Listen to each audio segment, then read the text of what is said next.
welcome to another episode of Insurtech Unscripted. This is Safavi, and with me, I have my dear friend Rick, who's one of the most interesting people I know in the Insurtech investment space. So let's maybe just kick it off with Rick, you telling us a little bit more about your background and kind of like how you got into the Insurtech space and what you do now. Well, when you say I'm one of the most interesting folks in the Insurtech space, the only way that I can think that's true is because you think I look like the most interesting man in the world from those tequila commercials. But yeah, so I've been in and around the Insurtech space since I guess 2015. So came up in consulting, strategy operations, did private equity, got my MBA, and I've been investing in private tech companies for about 10, 11 years at this point. But I got my first kind of experience working in Insurtech, joining the board of a company called Snapsheet when it was a Series A company, and while I was working at a venture firm called LifeBank.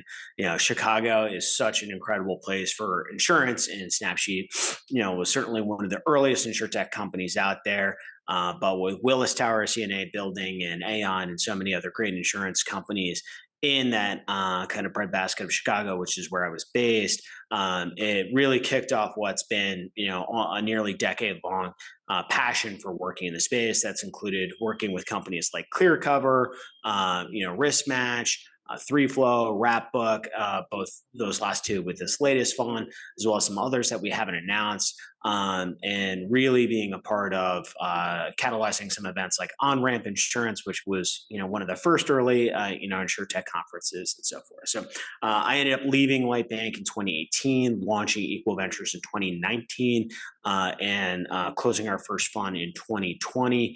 That was a $56 million fund, really focused on making sure that we could bring a prepared mind to some of these legacy sectors like insurance, so that great founders in the space didn't have to spend the first 40 minutes of every conversation with a VC on the West Coast explaining the ins and outs of how this industry worked. And we've been fortunate to partner with some great founders since, and have a few LPs from the insurance space as well, both on the broker and carrier side. Very cool. So I'll tell you why I found you interesting. We kind of met first time, I think, when it was a plug and play, but when I was really fundraising for Vera / when it became COVU, I kind of like found it a lot more interesting. The reason was, I spoke to a lot of investors, and you had an overlap of two big sectors. One was you understood Insurtech to a very strong extent. And at the same time, you were very thesis driven, because what I usually get is like a lot of investors that don't have a big philosophy around Insurtech and a lot of thesis around Insurtech, or a lot of Insurtech investors that don't necessarily have like a very strong like thesis driven investments. Like a lot of times it's about like opportunities around investments and so on. And the way that it became very obvious is what we do as COVU and what I was trying to do after a lot of research, a lot of ideas, and obviously all my background plug and play was a unique play. It was an idea around aggregation of agencies and kind of like enabling agencies and all that, which was a little bit of a different angle of what had existed before.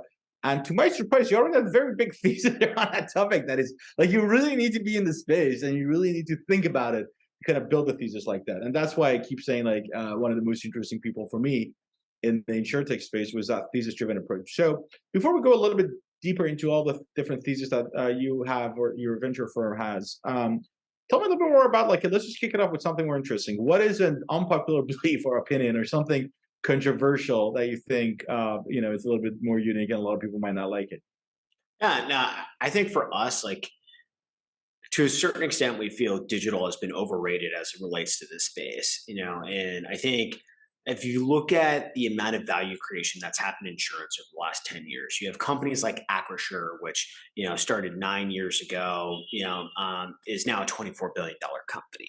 You have companies like Ryan Specialty, right now it's trading around $11 billion. These companies didn't raise a lick of venture capital. They weren't technology companies first, but you have $35, $40 billion of enterprise value created in less than 10 years on an incredibly small amount of equity. And that's, at the end of the day, what it's all about. It's how can we generate generational companies, not how can we invest in digital for the sake of digital. And I think insurance has been one of these really important spaces where there's so much opportunity. You have companies like Chubb that are $100 billion company, but there hasn't been enough appreciation for the backbone and kind of the nuance of the industry, that everyone wants to attack Vertifor, everyone wants to attack State Farm, everyone wants to build the next Allianz, but you can't go 10 feet in this industry without tripping over a $10 billion company. And that's the reason that insurance is incredibly exciting and interesting. But I think it's going that next level down and realizing, all right, how can we appreciate the nuance of that, understanding how we're building a business, not just with digital, but digital leverage. And that's where the real opportunity is, and the reason why we spend so much time, researching, not just writing checks. Let's talk a little bit more about that, because as you said, it's maybe a little bit more unique how you're thinking about it. I think for me to just clarify, because I kind of tend to agree with you to a large extent, it starts with a definition of what a startup is before we even talk about what an insurtech is, because insurtech typically means like an insurance startup, right? In how usually people refer to it. And as a startup, I guess the popular belief is that a startup is a technology company with a massive growth potential. But I remember at Plug and Play, I started looking into the definition of it because we were kind of getting to the point of what is a startup, what it's not.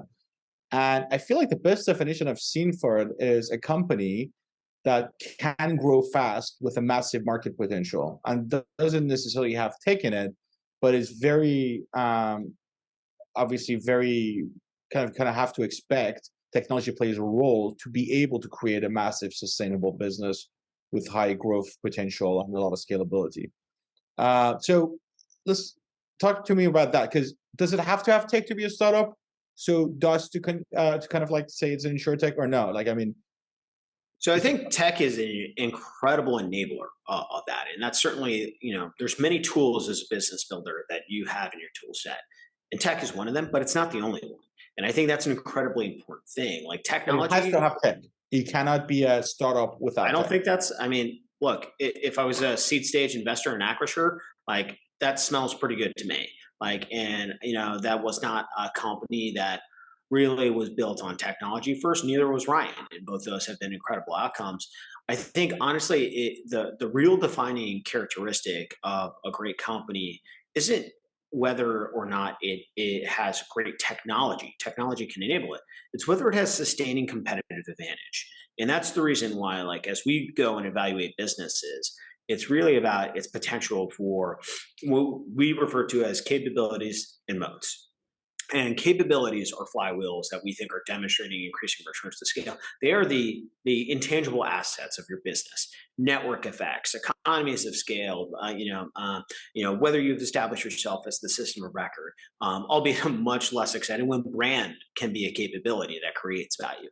And those are the things that enable you to have a moat. Now, moat is not this squishy, subjective thing in our mind. It is measurable. It is proven. You can go and look at it. And that's not the stage that we're investing, but every business that we are investing in, that we consider all the businesses that we invest in startups, they have a moat trajectory, a path towards a moat that we can look at the economics of the value chain, look at them, stack them up against their competitors and say, you know what, these guys have a 20% cost advantage against those folks. As long as they can operate on parity with everyone, they're going to monopolize the market. And you can see that in certain pockets of insurance. Like one of the reasons why Ryan is such a special business is because it's monopolized a lot of niche markets. Or if you look at, I think there's always this great story of, a lot of people come Progressive and the rest of insurers that they have, a permanent kind of, loss ratio advantage against the other. There's certain, folks in insurance who have cheaper cost of capital than everyone else, and that's how the moats exist in insurance, and they're very, very prevalent, and you can certainly measure them. But I think as we look at businesses, if you're building a technology business just for the sake of building a technology business, how many SaaS companies have tried to attack Vertifor, or that matter, Guidewire, just with tech? And the answer is a lot. How many have succeeded? Next to nil. And the reason isn't because their product and technology isn't as good as those players. It's because the competitive advantage that Vertifor, Applied, Guidewire, and these folks have done is establishing, many other aspects of their business, system of record, distribution channel lock-in, and so forth. Those are dominant oligopolistic businesses. So as we're looking at that, we want to go and find the next Vertifor. We want to go be part of the next job or Acrisure, Ryan, and so forth, but it's not going to win solely on technology, in our opinion. And we think it really requires us to take a different approach than some of those folks. And that requires a lot of creativity. It requires incredible teams to do that. But it's usually thinking about how can we find an alternative competitive advantage and not play on the same ground as those players. And I think that's where the fun comes in this industry. Like there's, you can't attack the monster like directly, through the front door. You got to find, the back door. You got to find another way. Yeah. And risk match was a great case of that. Like we think we're doing the same thing at free flow, and that's what makes the seed stage game exciting, is looking at the chessboard play out over the next 10 years. I actually tend to love the way that you're phrasing it, because it's actually very smart the way you're approaching it, because I think that's a big learning I had also throughout my journey with this company, was that when we entered the market, and obviously my experience as an investor, a lot of startups are trying to provide agency tech, like because we're in the broker space. And what we learned from that by like observing the agencies is that they don't really, it's not solving a problem, it's a tool. But because it's so focused on technology, it doesn't solve problem. Because like, for example, a lot of the agency techs is all about implementation and operationalizing it, which agencies are not sometimes the best at it. But at the same time, the idea should be about creating a business by solving a problem, which may or may not use tech, but usually the answer is pretty much you always need to use tech for it to be scaled on a high growth. And I think the companies that you kind of drawing examples from are not even tech companies, but somehow are very exciting high growth businesses in the insurance. There's a difference between products and platforms here, and I think over the course, especially as it relates to SaaS, I think there's an overglorification of the SaaS business model in our asset class because it has high gross margins and recurring revenue. The reality is that makes a lot of sense as a great business model when barriers to entry are really high. And if you look at the evolution of technology 10, 15 years ago, it was really hard to start and develop, it cost $10, $15 million to develop a software, company. Like at that point, you had to go set up an entire distribution channel and yada, yada. And once you had gotten to that point, the market opportunities for the most part weren't that big. So if you were going to be an insurance software company, selling to a pocket of the industry, first mover advantage was really important. Getting enough of critical mass. Once you won the market, you kind of won the market. You were a monopoly. And if we look at, there's two systems that nearly every single insurance broker uses. There's, one or two systems that most insurers, on the carrier side use. Like it's a very confined ecosystem. And the lack of competition creates profits.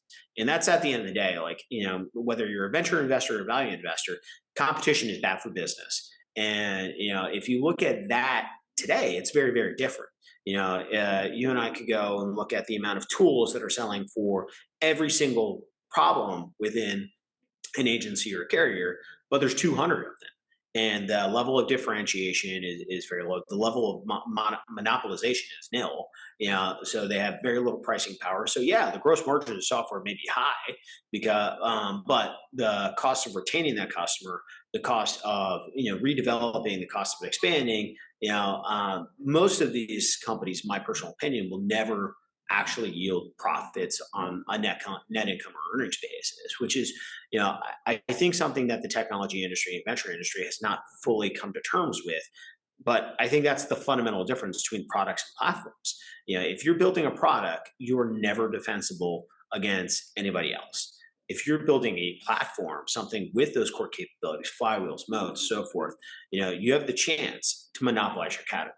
And at the end of the day, what we are looking for as investors at Equal Ventures are the solutions that can monopolize their categories, because I want to be able to hand, the shares of every company we invest in, down to my two kids, because it's a monopoly. Same way that if I owned Vertiport 20 years ago, I'd still love to hold on to that company because they've been so monopolistic over the time, and it's just printed cash. So I think, that's a little bit of the reason why we say, it can't just be about technology. It can't be just about, oh, I know that this is a problem that brokers or agents or carriers or reinsurers or whoever has. It's really, you got to think about those downstream competitive dynamics that even if you get traction, if you don't have that flywheel, if you don't have that mode, if you don't have that capability, as we say, you're setting yourself up to be on top of a leaky ice cube on a summer day. No, I think that's actually interesting what you're saying, because as you said, it's overglorified SaaS models because it makes sense. I mean, it's a great model as is, but at the same time, opportunities usually might not be as big as when you actually have a platform, as you describe it, versus a product. But at the same time, I feel like the world is moving in that direction, and kind of like some industries like real estate or so on picked up on it a lot quicker than industries like insurance. But even insurance is now moving in direction with obviously a lot of plays in the space now. But no, I love that thesis. So one of the most controversial areas in insurance also is MGAs. And when you think about it, I think day one when it was getting pitched, a lot of people were talking about, look, we're digital, so we're going to be a lot more efficient. So we're going to be able to do stuff a lot cheaper. But somehow along the way, they realized insurance is as it's as important to be as good at underwriting, and at the same time, the OPEX is usually like 9% of the entire premium that people are paying, and it's not like the biggest pain point. Even like a claim efficiency. I mean, the truth is, 1 out of 10 people might run into a claim, like less than 10% of your customer base. So 90% are never going to see your claim experience to kind of tell you like how sometimes like important and critical that is. So I think there was a lot of interesting learnings, but I don't know what's your take on like the MGA space as one of the most controversial areas that went up and then came crashing down and just evolved. Yeah, look, I think there's been oversimplification of the MGA space in general because if you look at, I can look at personal auto, super highly competitive, CAC retention, claims losses are lower there, than some other categories, but it's extremely like expensive category to compete in, versus if you looked at some specialty insurance products, like if you looked at personal auto, commercial auto, and pick a Ryan Insurance specialty product that they have, like the actual economics of each one of those insurance categories looks incredibly, incredibly, incredibly different. And I think that's the reason why, like, as we say, let's throw digital wrapping paper on a legacy industry category like the MGAs without taking the thoughtful approach of saying, all right, like, how do you win? How can Yeah, we have a monopolistic mode against the competition? The truth is the strategy needs to be very different in each of those. Like, yeah, and if you look at the personal auto category, like it's going to be hard to outspend, a State Farm or Allstate, in that category. So you got to think what is the path to winning? Like, do you need to bend the risk curve and be able to embed? exactly. Like, what is a moat? Like, what is the advantage that you have? Because I feel like, as you Yeah. said, people just jump in and felt digital means better, and people are going to jump on it, but then they realize. I don't think is the biggest pain point people have with insurance is being able to buy their quotes digitally. You know what I mean? It's like they care about price a lot more than they care about like if I This could is quote. the this is where we actually take off our thesis mindset. And we say, actually, like we shouldn't guess what the customer wants. Like we Exactly. should actually look towards the data and say, like, Yeah. so Michael Mauboussin is probably like one of the best financial minds of our time. He's a professor at CBS. And he's written a handful of books that I highly recommend. But he wrote a seminal paper called Measuring the Vote.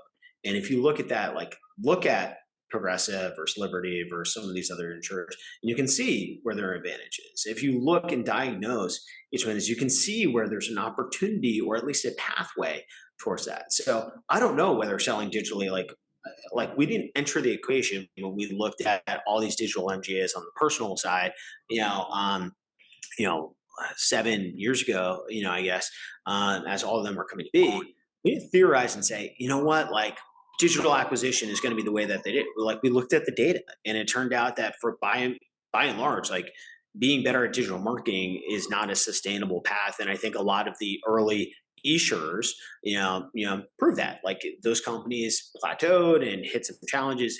Even Esurance had to go through like a recap. So we did not believe that the digital distribution story was sufficient enough to create value. We Yeah. invested in ClearCover when I was at, one, like Kyle's a total beast and like just one of those folks that like, 10 for 10 founder, in the space, understands insurance, totally gets the innovator's mindset, but he had a much deeper thesis around digital being a means for a wedge to other second order and third order impacts for how you could out Geico. And I feel Kyle and ClearCover still have tremendous potential, but I feel like most of the industry and most of the investors, haven't gotten under the hood enough to say, where is digital creating value? Is it creating value by reducing CAC? Is it, as you highlighted, some OpEx, pieces? Is it streamlining efficiency of a company? That really only starts to matter when you have massive economies of scale, which is not exactly a startup's best game. Is it changing the claims ratio, which we would, contribute to COGS? Is it that you're creating such a superior product experience that customers, are willing to just consistently pay more for, for what you are? So we actually spend a lot of time. We have this graphic that we will look at for every single investment we do. How is that digital customer experience enabling a measurable difference in CAC, OpEx, COGS, or willingness to pay? And then the second question is, we said, does that get stronger every time or does it get weaker every time? And if the answer is yes and yes, turns out that's probably has a chance to be a real business. If the answer is no to either of those, chances are it's going to be tough.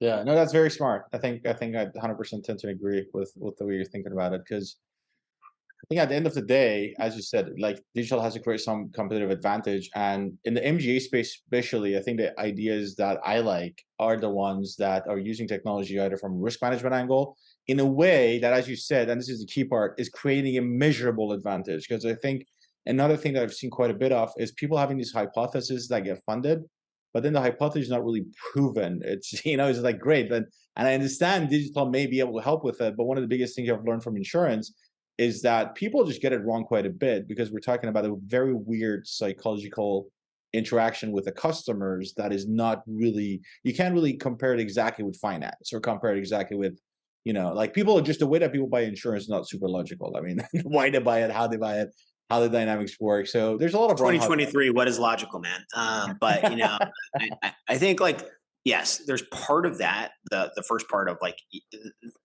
as I think of all the IoT experimentation or telematics experimentation, and the premise of that reduces costs, like that is a valid hypothesis at the end of the Yeah. day. But if you don't have that second piece of, oh wait, how is that getting stronger each time? How am I going to own this category?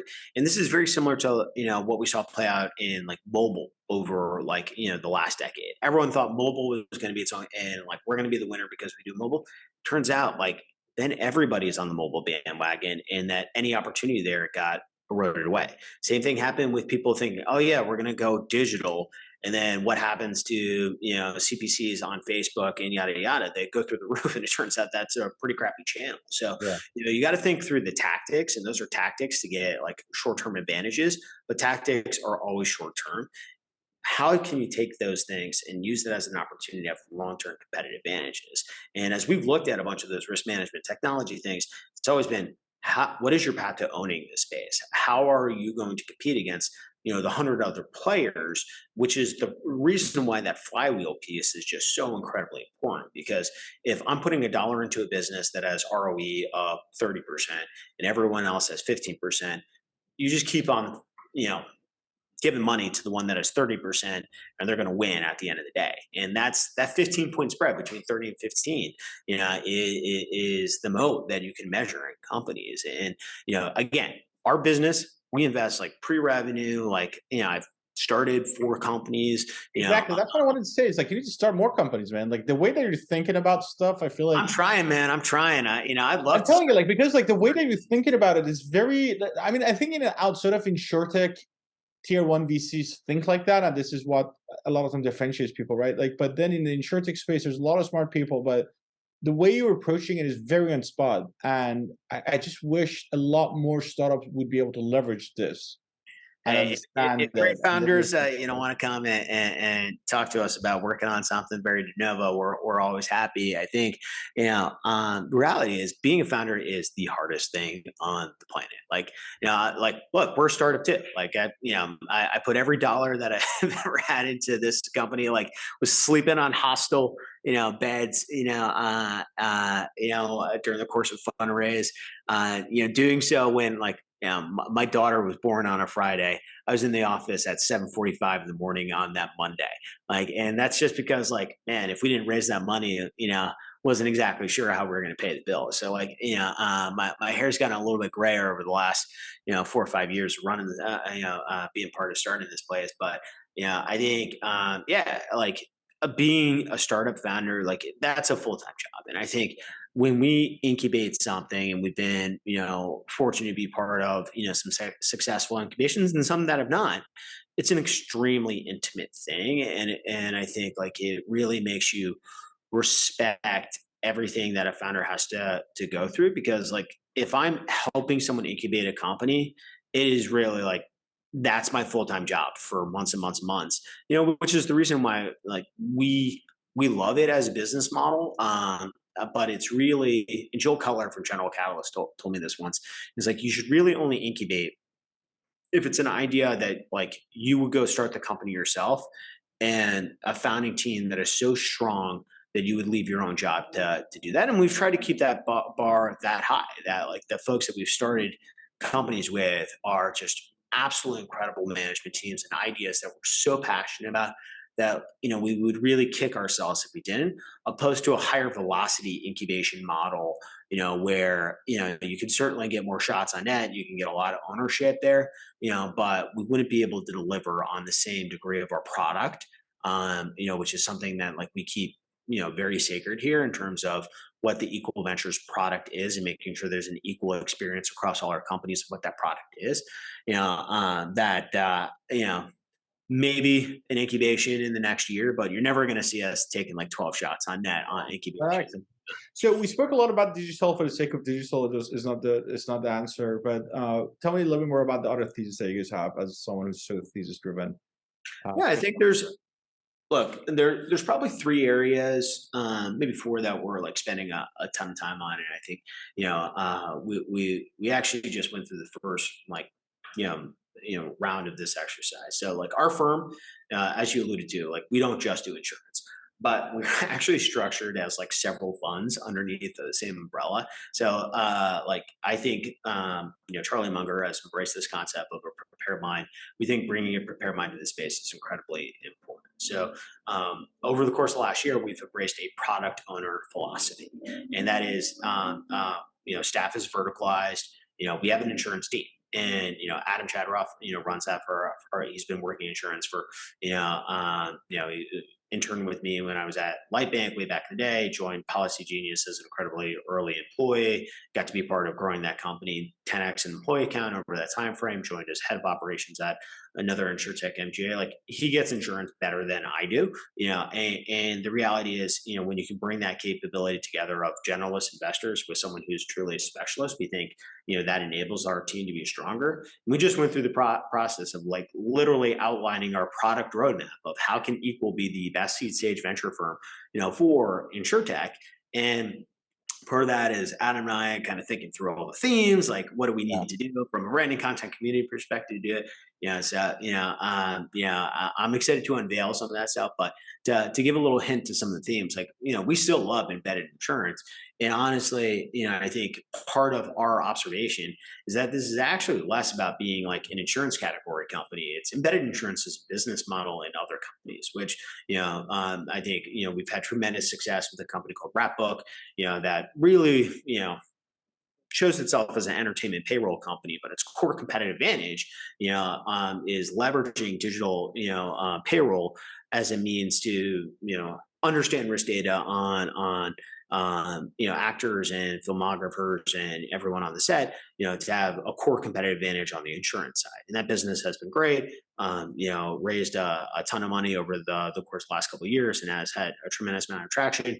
We've done other cases of that embedded insurance business model of looking at a niche industry vertical, using software as an entry point and insurance as the business model, or the way that we extract value from it, and realize that if you put it into some of those niches, you can actually have a monopolistic impact on a workers' comp or personal or commercial insurance line that ends up contributing to a meaningful part of the stack. So we haven't announced, but recently made an investment in a company that does a very similar approach of giving business in a box software to a bunch of niche industries, as a means for owning the insurance, on it. And these are all kind of like, for me, I wouldn't categorize it as embedded. I would say it's more like the Trojan horse model, the benefits model of like giving software and then monetizing through insurance. That's what you mean by, if I understand correctly. Yeah, I think like the big difference there is like figuring out how you can monopolize, which like obviously that ATS space, it ended up being that those companies are now competing Yeah. against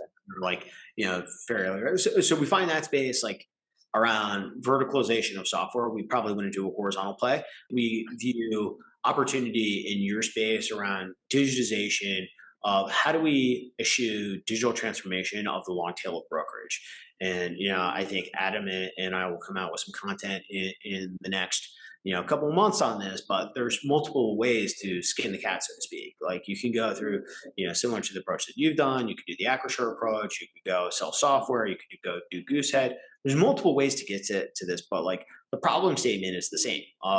There is a tremendous amount of value in transforming and getting digital adoption of the long tail of insurance agencies, which is the vast majority of the market. I think the M&A landscape that we saw over the last couple of years is going to come down. Maybe that creates opportunity. Maybe that creates challenges. But digitization of the long tail of insurance agencies still big opportunity. That we want to go spend more time on. I think the third thing that we're really starting to spend a lot more time is looking more at the back end of the insurance stack, and thinking about syndication of risk, thinking about how you open up capital markets, thinking about how you can make creating insurance product innovation, bringing that to market, more seamless and easy. I think there's been some early innovators in that space that have been great.